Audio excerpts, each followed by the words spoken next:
Salut tout le monde et bienvenue sur ma chaîne. C'est une chaîne dédicacée à la couture. Je m'appelle Annie et vous pouvez me retrouver sur Instagram sous le nom de Made by Annika. Comme vous l'avez vu, aujourd'hui on se retrouve pour une vidéo bilan couture pour le mois de février. Allez, c'est parti!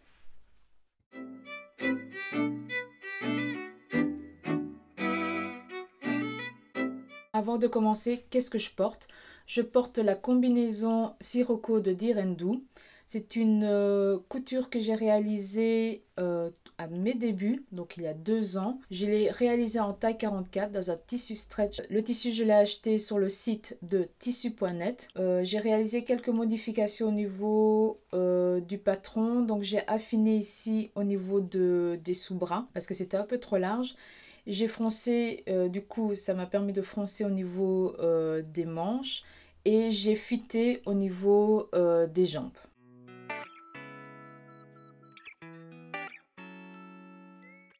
On va commencer par la couture pour hommes. J'ai 2 projets à vous présenter.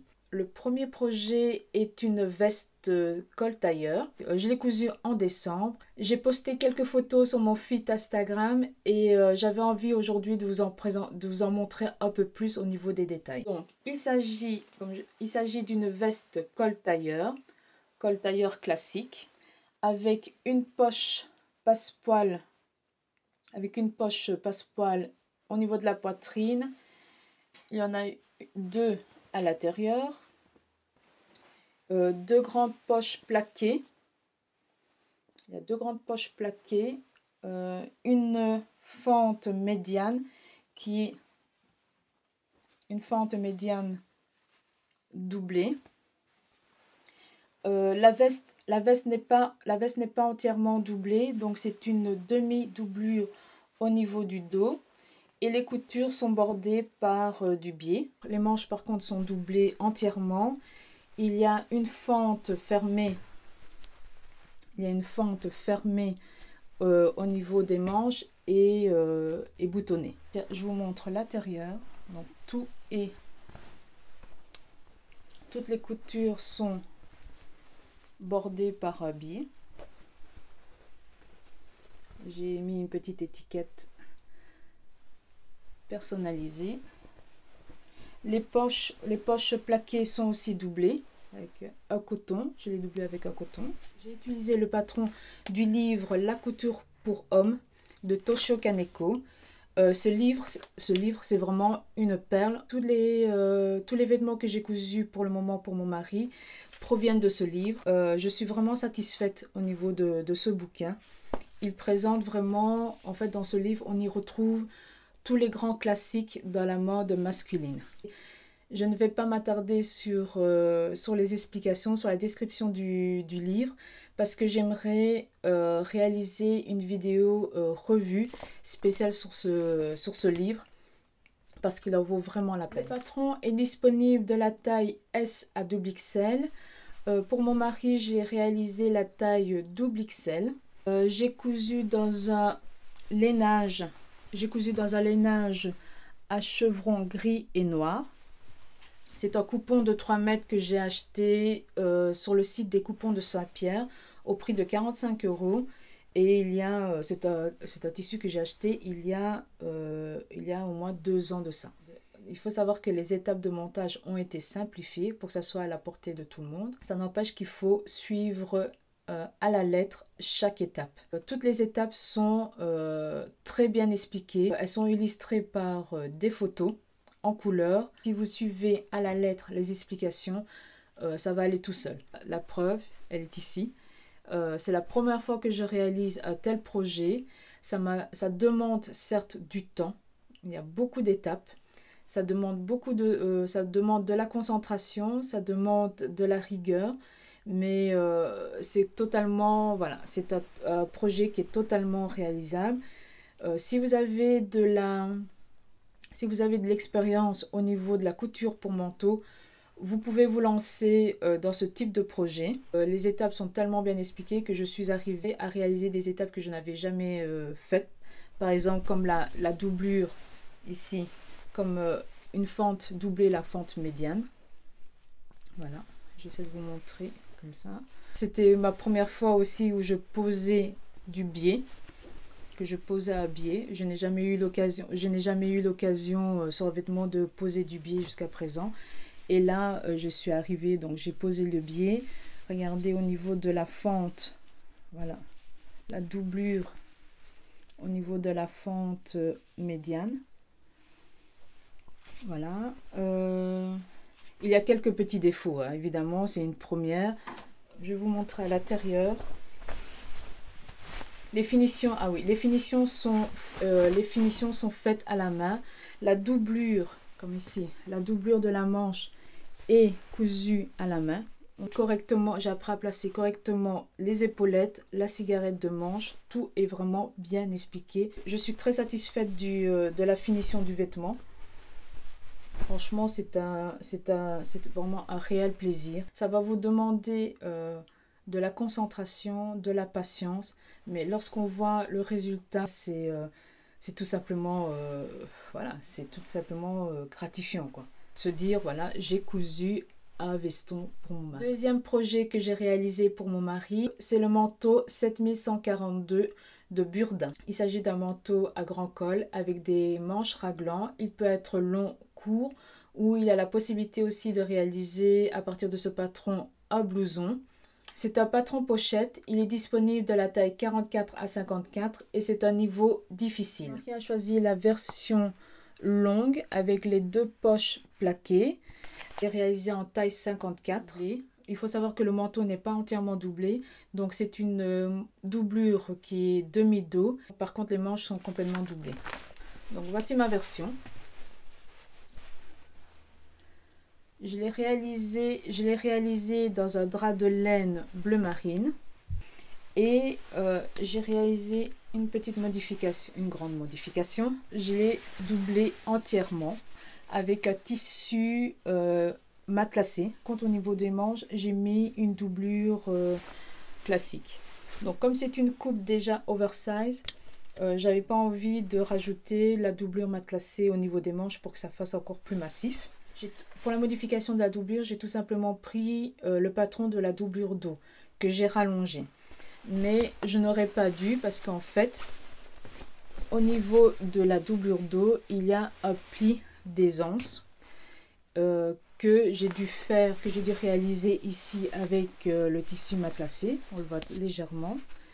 Mais le problème, c'est que ça crée une épaisseur au niveau de la valeur de couture que j'ai diminuée. Mais voilà, mon mari quand il le porte, il sent quand même qu'il y a un peu d'épaisseur au niveau du dos, mais c'est pas très gênant.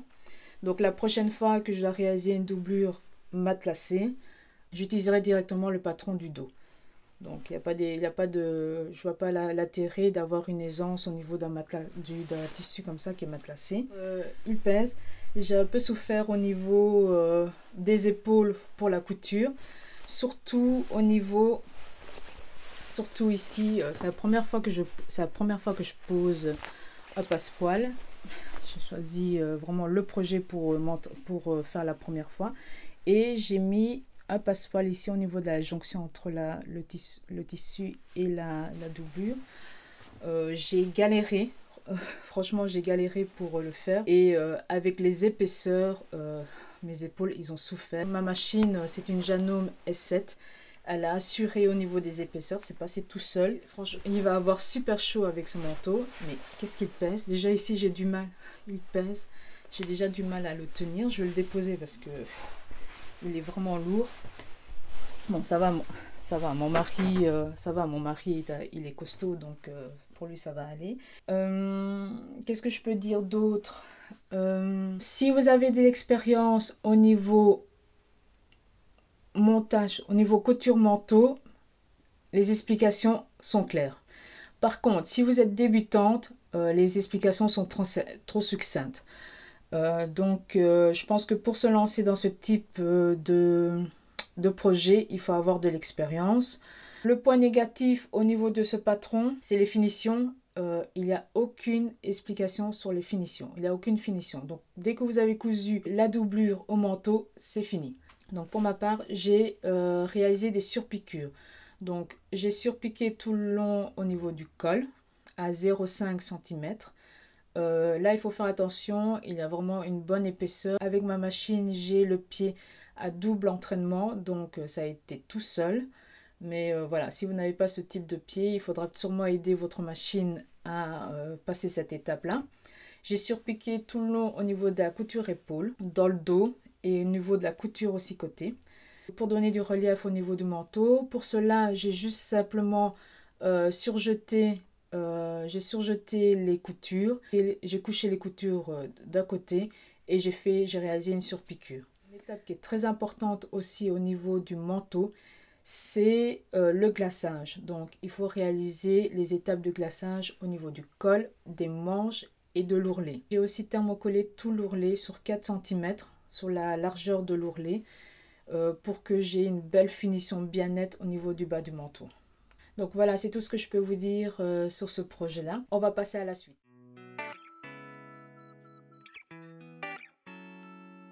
Maintenant, je vais vous présenter les coutures que j'ai réalisées pour moi. En plus de vous parler du patron, de vous montrer ma version, j'ai envie de vous montrer la manière dont j'associe ce vêtement à d'autres cousettes que j'ai réalisées auparavant. Le premier vêtement que j'ai cousu pour moi, il s'agit de la robe Belle de la maison Victor.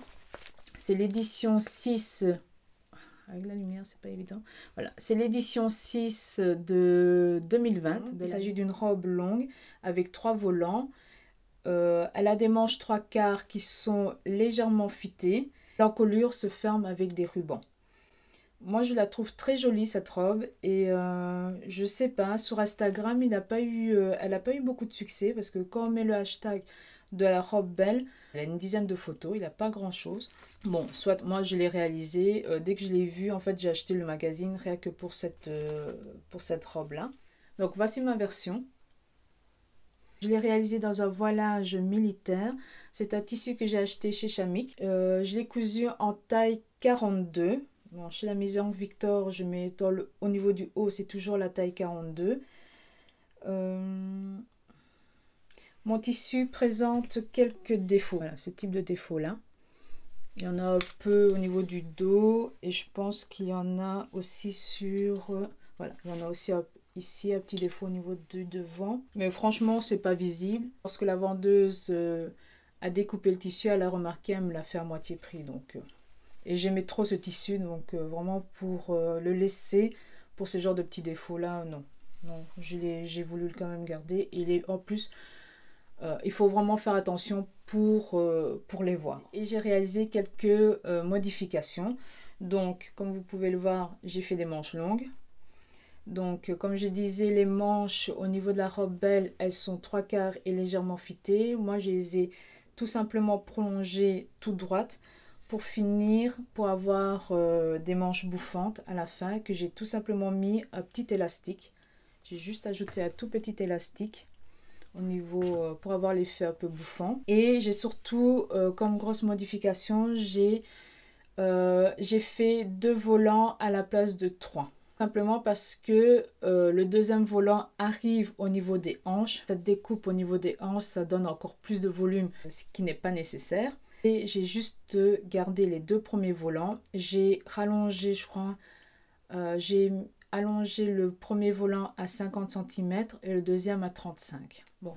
Au niveau difficulté, c'est au niveau de l'encolure ici, au niveau du U. Je dirais pas que c'est une difficulté, mais c'est un point délicat. En fait, plus votre tissu sera fin, plus ça va être difficile de gérer ce U. Petit bémol aussi, c'est que au niveau de la parmenture, bah, moi comme le tissu est assez, je sais pas si c'est dû au type de tissu, comme il est assez fin, bah, du coup ma parmenture elle ne reste pas à sa place et elle a tendance à toujours à revenir vers l'avant. Malgré que j'ai fait une petite surpiqûre pour la tenir, mais non, ça, elle bouge. Donc c'est le petit bémol au niveau de la robe, mais voilà, c'est pas encore trop grave. Ce que j'aime avec la robe Belle, c'est qu'elle n'est pas très ample au niveau du buste. C'est vraiment une robe qui correspond à ma morphologie. Ma robe Belle, je la porte tout simplement avec un legging noir et un top noir, style débardeur en dessous. À cause de sa transparence et le fait de mettre un legging et un top noir, Ça fait un effet un peu combinaison en dessous de ma robe. Et au niveau des chaussures, je mets mes Doc Martens. Ça fait habillé mais décontracté à la fois. Ajouter une ceinture et porter avec des talons, ça donne un côté un peu plus habillé au niveau de la robe. Je n'ai pas encore eu l'occasion de porter ce look, mais voilà, c'est un deuxième look que je pourrais éventuellement porter. Deuxième projet que j'ai cousu au mois de février, il s'agit d'un hack du pull Héloïse de Cézanne. Donc je pense qu'on appelle ça un Cézanne-like. Le pull Héloïse, c'est un pull avec une encolure V, avec une fausse patte de boutonnage en dentelle, et au niveau des poignets aussi, les bracelets de manche sont aussi en dentelle. J'ai suivi le tuto de Atelier Minsa. C'est un tuto qu'elle a réalisé en décembre 2019, donc il date. Et elle a posté, elle a laissé ce tuto en story à la une sur son compte Instagram. Et dès que j'ai vu sa version, j'ai craqué. Je la trouve trop belle. Et j'ai voulu le refaire. Pour réaliser ce pull Cézanne-like, il faut partir du patron de M comme miroir. Ouais, c'est M comme miroir. Il faut partir du patron miroir ou M comme miroir, je sais pas, de M comme Marie. Le patron miroir est disponible uniquement en PDF. La version pochette n'est plus en stock. De la taille, je pense de la taille double XS ou XS à triple XL. Donc ça correspond à du 34-38, 34-36 à du 52-54. Je ne suis pas très sûre, mais c'est à vérifier. Une blouse toute simple avec deux pinces poitrine. Elle est toute droite, une encolure V et des manches 3/4. Ce patron, cette blouse, elle est tellement simple, mais à partir de ce patron, on s'est réalisé plein de modifications. Donc, j'ai tout simplement suivi le tuto de Atelier Minsa et je vais vous présenter et je vais vous montrer ma version. Donc, pour réaliser, je vais souffler, pardon. Donc, voici ma version. Donc, moi, je l'ai réalisé dans une maille noire ajourée. Voilà. Il a des légers reflets verts. Voilà, je veux ici. Voilà. C'est une maille que j'ai achetée sur le site de Pretty Mercerie. J'ai aussi acheté chez eux une guipure de dentelle noire. J'ai mis des petits boutons comme ceci. Pour réaliser le projet, il faut compter 1,50 m de tissu et 2 m de galon de dentelle. Au niveau du tissu, je suis assez sceptique par la qualité de la maille, enfin du tissu. J'ai l'impression qu'il va vite boulocher. Je ne sais pas si vous arrivez à le voir. Par exemple ici. Déjà ici au niveau des manches. Je ne sais pas si c'est visible. Voilà. Donc je suis un peu déçue au niveau de la qualité. Je l'ai porté une fois. Donc à voir au fil du temps. À voir au fil du temps comment il va vieillir. Je pense que j'aurais pu coudre la taille 40 au lieu de 42 parce que je trouve légèrement un peu grande. Au niveau de l'encolure, c'est juste, j'ai placé un biais. Donc il n'y a pas de parmenture au niveau de l'encolure. C'est tout simplement la pose d'habit. Et au niveau du bas, j'ai tout simplement fait un ourlet, tout simple. Voilà. Le tuto est très bien réalisé.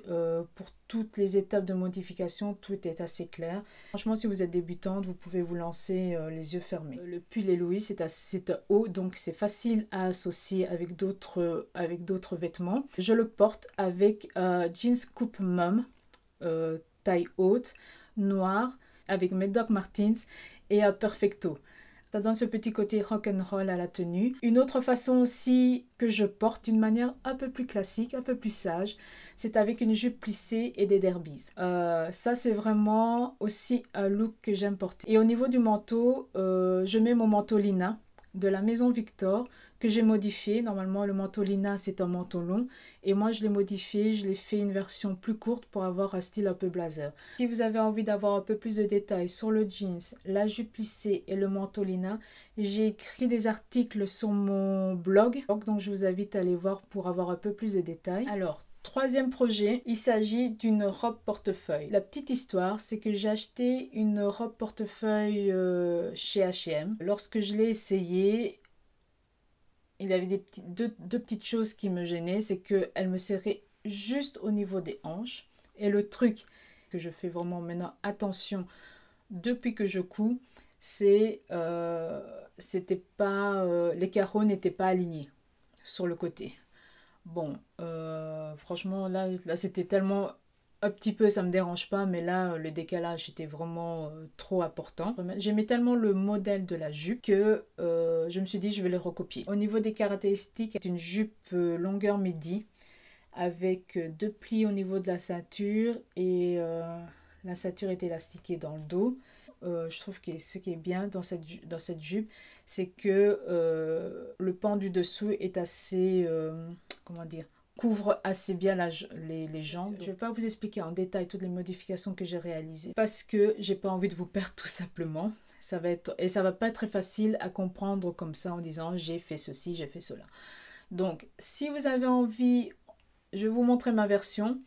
Si vous avez envie que je vous fasse une vidéo spéciale où je partirai, je vous montre tout, donc le détail, le patron et tout, toutes les modifications à réaliser, dites-le moi en commentaire et ça me ferait plaisir de réaliser ce type de vidéo. Voici ma jupe portefeuille. Voilà. Donc comme je vous disais, elle a comme caractéristique, elle a deux plis ici au niveau, elle a deux plis ici au niveau de l'avant. On voit pas très bien au niveau. Voilà. Elle a une ceinture. Je vais enlever. Une ceinture élastiquée ici à l'arrière. Elle se ferme avec un zip invisible sur le côté. Bon, je n'avais pas de zip invisible en stock, donc j'ai mis un zip normal. Donc elle a vraiment un style jupe crayon et voilà le pan, le côté un peu portefeuille de la jupe. Donc en gros, pour réaliser cette jupe, qu'est-ce que j'ai fait? Donc j'ai observé sur tous les angles la jupe. J'ai vraiment mesuré au niveau de la ceinture devant, les plis, les ceintures, la longueur de la jupe, la largeur, tout. Au niveau où se placer, ah oui, la jupe aussi a des pinces, donc où se placer les pinces, enfin tout. J'ai vraiment regardé à la loupe cette jupe, j'ai noté toutes les caractéristiques. Je suis partie d'un patron de base de jupe. Donc pour moi c'est clair. C'est vrai que j'aurais pu partir, je crois que j'ai dans mes patrons j'ai des jupes portefeuille. J'aurais pu partir d'une jupe portefeuille et la modifier. Mais je me suis dit, tant qu'à faire, on va partir d'à zéro. Au moins, je suis sûre et certain qu'elle va m'aller nickel. Donc, j'avais vraiment envie de la faire sur mesure. Donc, j'ai réalisé mon patron de base. J'ai fait la toile. J'ai testé pour voir si ça allait. Donc, au niveau des pinces. Donc, moi, mon patron, ma jupe, elle a 4 pinces devant et 4 pinces derrière. Normalement, c'est 2 et 2. Moi, j'ai dû en mettre 4 parce qu'en fait, j'ai une trop grande différence entre mes hanches et ma taille. À partir de là, quand la toile de la jupe de base était validée, j'ai modifié. Donc, le principe d'une jupe portefeuille, c'est quoi? C'est, on a un dos qui est coupé dans le pli et on a deux devant. Donc, un pan, moi j'appelle ça un pan vers le dessus et un pan vers le bas. Donc, ce que j'ai fait, j'ai tout simplement pris mon devant, que comme en général le devant est coupé au pli, je l'ai ouvert et j'ai repris la moitié du devant pour créer le pan dessous. Donc déjà j'espère que je vous ai pas perdu, mais je pense que c'est nécessaire juste pour je pense que c'est nécessaire de vous expliquer en gros comment j'ai réalisé cette jupe. Donc je vais m'arrêter là au niveau des explications, n'ayez crainte. Et donc voilà. Et après ça, donc j'ai réalisé une deuxième toile pour voir si déjà au niveau de la fermeture, si au niveau du montage c'était bon. Donc après tout ça, j'ai fait une troisième toile parce que j'avais peur de réaliser dans ce tissu là, que j'ai réalisé en wax. Donc j'avais un coupon de wax que j'avais déjà utilisé, c'était un restant. Donc je me suis dit, je vais d'abord tout tester. Quand tout était validé, ben, j'ai coupé dans mon beau tissu. C'est un tartan que j'ai acheté chez Veritas. C'est un grand carreau avec un fond bleu marine. Il est vraiment très beau. Et il a légèrement, il a un peu légèrement d'élastane dedans. Donc voilà, c'est tout ce que je peux vous dire au niveau de la jupe. Le fait que ce soit un patron de base sur mesure, elle tombe nickel, je la sens à peine. Je suis contente du résultat, je pense qu'il va y avoir plusieurs versions de cette jupe. Je compte la faire dans une gabardine, sûrement en kaki, encore du vert, oui je sais. Lorsque je vais porter ma jupe portefeuille d'office avec un col roulé, vu le travail qu'il y a au niveau de la ceinture, c'est d'office avec quelque chose de moulant au-dessus. Donc ce sera mon pull col roulé et je mettrai avec des derbies, avec mes derbies. Ça donne un petit style anglais qui est assez chouette aussi à porter. Ça me fait penser que j'avais une prof d'anglais en secondaire qui s'habillait exactement pareil. Et là, je viens d'avoir un flash. Je viens d'avoir un flash et je la vois en train de me donner cours. Elle s'habillait tout le temps comme ça. Une jupe crayon, pull col roulé et derbies. C'est vrai que quand je vais m'habiller comme ça, je penserai à ma prof d'anglais. J'ai oublié son nom. Oh, je me renseignerai un peu, je vais voir un peu avec... Il faut que je me rappelle de son prénom. À chaque fois, je parle... Voilà, ça sera la tenue dédicacée à ma prof d'anglais en secondaire. C'est terrible. Et sinon, comme je vous avais dit, j'ai réalisé une toile en wax qui est réussie. Donc que je compte porter aussi quand il va faire bon, donc au printemps-été. Je compte la porter avec des sandales à talons, un t-shirt et s'il fait un peu plus frais, je mettrai ma veste Mazatlan de M comme Marie. Je l'adore, j'en ai fait deux pour moi, une version en gabardine, donc la version gabardine, une version en laine bouillie rose et j'en ai fait une pour ma maman comme cadeau Noël. Voilà, c'est tout pour les cousettes du mois de février. J'espère que cette vidéo vous a plu.